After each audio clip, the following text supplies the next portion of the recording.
सिंध में चोरन ऐं डाकुनि जो राज बरक़रार। ज़िले कश्मीर जा सियासतदान बि पुलिस सां गॾिजी चोरनि जा साथारी बणिजी विया।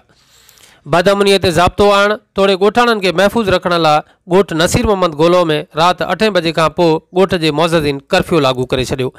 अहिड़ो ऐलान ॻोठ जे वॾेरे मुक़दम रईस मुश्ताक अहमद गोलो ॻोठ में हिकु हंगामी इजलास घुराए कयो। हिन चयो त जेको बि राति 8 बजे खां पोइ ॻोठ जे आस पास नज़र आयो उनखे सिधी गोली हई वेंदी।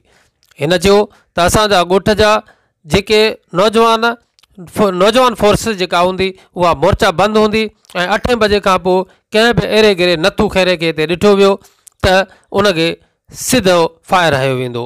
हिन अहिड़ो क़दम बदअमनीअ खे नज़र में रखी करे ॻोठाणनि जी हिफ़ाज़त जे लाइ अहिड़ो क़दम खणंदे ॻोठ जे मुअज़्ज़िन खे घुराए हंगामी इजलास घुरायो आहे ऐं हंगामी इजलास दौरान प्रेस कॉन्फ्रेंस कंदे हिन अहिड़ो ऐलान पिणु कयो आहे।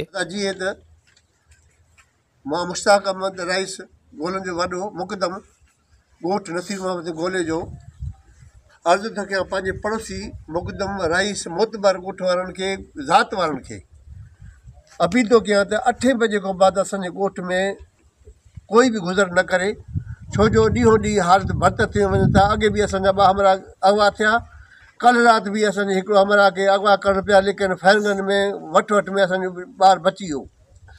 पर हाणे हालात ॾींहों ॾींहुं बदतर हालत असां कंहिंसां त असांजी दुश्मनी कोन्हे। एहतियातन मां सभिनि खे अपील थो कयां त 8 बजे खां बाद असांजे ॻोठ विच में ॻोठ बि गुज़र कोई बि न करे। अगरि कोई बि इंसानु कोई बि रस्ते में गुज़र थियो त उनजो ज़िम्मेवार उन ते हूंदो, पाण ॿधल हूंदो, पाण चोर हूंदो, उनखे ॿधी असां हुकूमत जे हवाले कंदासीं। असां दुश्मनी कंहिंसां कोन्हे। असां इतरा कयूं था पंहिंजे मोतबरनि खे त बराए महिरबानी करे पड़ोसी वारनि खे त असांजे ॻोठ जे विचो गुज़र कोई बि न करे। पसगिरदी में अचो, पासे में वञो, काॾों बि अचो, काॾों बि वञो, रस्ता खुलियल आहिनि। असांजे विच ॻोठ में कोई बि गुज़र न करे।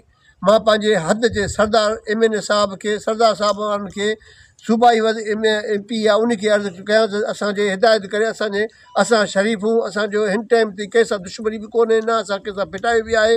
असांजा सभई भाइर आहिनि, पड़ोसी बि असांजा भाइर आहिनि, लेकिन असां एहतियातन अर्ज़ु था कयूं त असांजे ॻोठ में अॼु खां बाद कोई बि गुज़र न करे। 8 बजे खां बाद असांजा छोकिरा मोर्चा बंदि हूंदा, कोई बि कंहिंखे टपण न ॾींदा।